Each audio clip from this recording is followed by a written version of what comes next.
para você, uma excelente terça-feira. Nesta terça nós vamos falar ruminando sobre ruminar.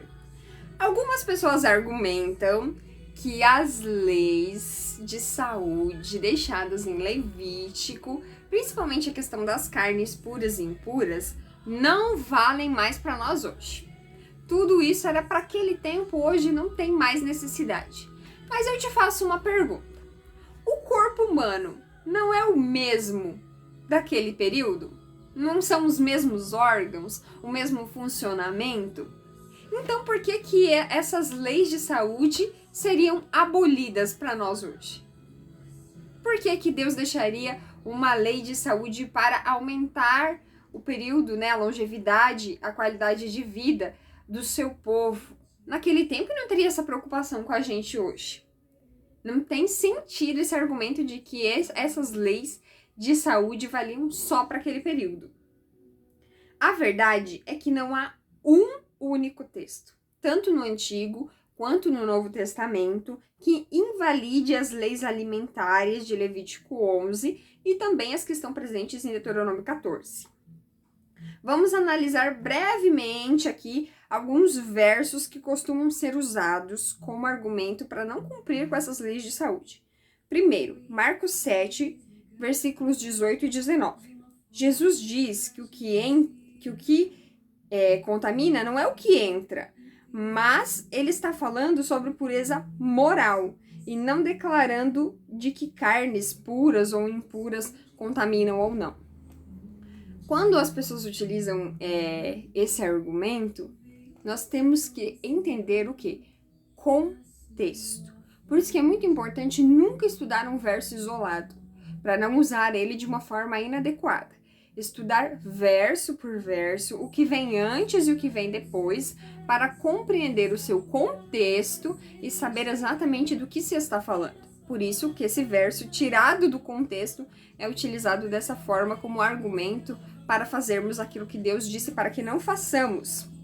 Quando Deus deu uma visão a Pedro, essa é muito clássica, essa muita gente utiliza. Lá em Atos capítulo 10, versículos 14 e 15. Ele estava ajudando Pedro a se livrar do seu preconceito contra os gentios, usando uma analogia de carnes puras e impuras, que era uma forma didática, uma coisa que Pedro iria compreender. O próprio Pedro, que era quem estava ali, quem recebeu a visão, conseguiu compreender o que Jesus queria dizer a ele. E nós, que deveríamos compreender ainda mais, porque além do texto, nós temos o contexto e uma quantidade absurda de versos para podermos estudar. Não. Tiramos do contexto para usar em benefício próprio. Então, se aquele que recebeu a visão compreendeu o significado e disse o quê? Deus me mostrou que não devo considerar ninguém. Isso ele está falando de pessoas, porque as pessoas naquele período eram muito preconceituosas com os gentios.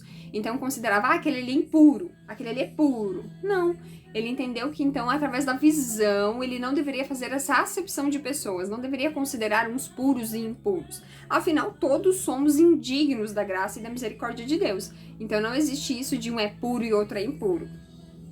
Logo depois dessa visão, Pedro não foi no mercado comprar um pedaço de coelho, de camarão, de carne de porco. Não, ele fez o quê? Venceu seus preconceitos e aceitou pessoas de todas as nações, ou seja, compreendeu a visão dada ali para ele. A verdadeira obediência é uma resposta à graça de Deus. Nós obedecemos a Deus porque compreendemos o tamanho da sua graça, o tamanho do que ele fez por nós.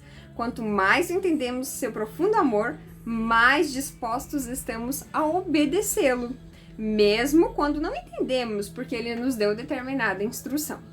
Apesar de que quando falamos desses animais, se formos entender um pouquinho de cada um deles, nós vamos entender sim o porquê ele nos deixou essa instrução.